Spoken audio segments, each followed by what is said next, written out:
Hello, আসসালামু আলাইকুম। সবাই কেমন আছেন? অনেক দিন পরে প্রবাস থেকে আসার পরে নিজ হাতে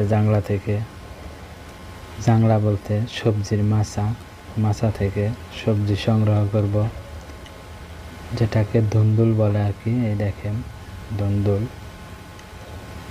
দেখে অনেক বড় মনে হলেও এগুলা এখনো কচি রয়েছে। নিজ হাতে নিজেদের সবজির মাচা থেকে সবজি কাটতেছি। এর আগেও কাটছি, অনেকটি কাটা হয়েছে। দেখেন দুইটা ধুন্দুল আমার হাতে আছে, অনেক মোটা, হাড্ডি চিকন, কিন্তু সবটি করা এখনো পরিপক্ক বাড়তি হয়নি আর কি। যে সাইজ থাকলে খাওয়া চলে ওই রকমই আছে। প্রচণ্ড রৌদ্রর মাঝেই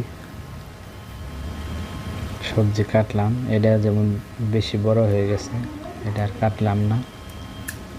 দেখেন সূর্যের তাপের কারণে মানুষ দিশাহারা। সবাই ভালো থাকবেন। আল্লাহ হাফেজ।